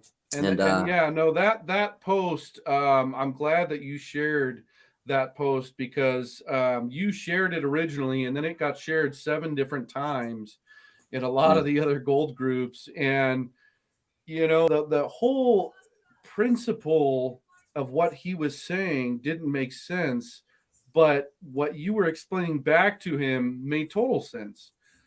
Yeah. And we don't need to get into details about it, but the whole tax and the IRS and this, that, and the other, to everyone watching, it was like, you're just wasting everybody's time at this point. Yeah. You're wasting every single person's time. And sadly, there's so many people out there that do that shit, and you can't just disregard And it. you know me, man. You know me, man. You see me if you follow me on my regular page. I am a freaking goofball. I try my best to be the biggest jackass of the day, make people laugh. I like to be funny. Everything's a joke to me. I'm very sarcastic, and for the most part, I will. And you're respectful when something negative comes across. You're not extremely right off the bat immediately. 100%, dude. 100%. But if you disrespect me, though, it's like I grew up in Boston, man. Like our people here are very hot-headed. I have that side of me, so like I can turn it on real quick if you want me to be a jackass back to you. You know what I mean? Right. I'm being nice. I tried to explain to him. I even showed him the Google information that he was wrong, and he still just kept going. And he says he doesn't like people like us. He says people like us, and we're gonna get in trouble. Well, you're on a gold prospecting group, bud. Everybody on here is a person like me, and you shouldn't say people like us because that's a derogatory statement to say anyway. You know what I mean? Like you shouldn't be doing that stuff on Facebook. Well, that's the shitty thing is social media. That's one of the things that I really would love to address further on in the podcast is the whole social media craze of being the quote unquote, what everybody would like to say, internet keyboard warrior. But the thing that bothers me the most is, when you see it in other groups, aside from ours, you see that it gets very nasty and very negative and to a point where it's just like throat to throat kind of situation. And at the end of the day, be extremely respectful to the individual. When it gets worse, explain and put facts and knowledge to that individual. And then if it gets worse than that, just block the individual and move on. Drop it. Yeah. Yeah. Yep. I'm done with it. And I fed him to the wolves. You know what I mean? I'm going to let the rest of them do it. I did my damage and now he's going to reap the repercussions because his actions. That's not acceptable. And nobody needs to be having somebody report them for any kind of reason, whether it be taxes or any kind of post. If you don't like it, don't open your mouth, don't click on the thing and don't remark. Yeah. Skip on by. Go on to something that you do like. And that's the thing, bro, is we have so many problems with I don't want to name specific companies or entities and yada, yada, yada. We can name a few of them. But, we have enough scrutiny and bullshit to have to deal with from the government side of things and from the county side of things that when people, progress such a stupid situation, there's really absolutely zero need for it. You're wasting every single person's time trying to get your point across when good and well in the beginning, your point's not going to get across no matter how hard you try, no matter what you type. There's so many keys to a fucking keyboard. Doesn't matter what you type on the son of a bitch. It's not going to, you know what I mean? So it was over right when it started. So yeah, no, I was cracking up quite a bit, man, with some of the comments. You would say something, you'd say, "Have a good day, bud," and I was just rolling, dude. Yeah, just like a. Yeah, have a good day, bud. And I was just rolling, dude. I'm like, oh god, I got, I almost grabbed some fucking popcorn and watched. It's a couple people like, keep it going, keep stirring the pot. Yeah, no, that's it gets to a point where gotta have a good time. So. Yeah, no, most definitely. All right, boys. I gotta kick off here. Yeah, I was gonna say it's getting late. I'm sure you got to get to bed. I got to get to bed. I appreciate you being on the podcast, brother. I really appreciate you going out to your garage where it's cold as shit to jump on the Digging Deeper podcast And all the folks that's been on here, One More Pan, David Vila, Flash in Your Pan, Malcolm Roberts, I mean, Pater, you're talking Ed Marvin, we're talking Mike Pung. I mean, they're all massive supporters of you. I'm a massive supporter of you. And with that being said, man, I appreciate you being on the show, brother. I appreciate you being on the show. Anytime, man. We'll do it again. If you want some time, you just be in contact. Definitely. No, I'll stay in contact Right, with you, brother, man. So all you right. have a good night. Peace out, everybody That watched this evening. If you haven't jumped over to Uncle Adam's YouTube page, California Gold Rush, get your ass over there. Check out his freaking episodes. He has extreme knowledge to drop on your brain. So with that being said, Adam, you have a good night. Everybody else have a good night. You too, Until next time. See you guys. Peace.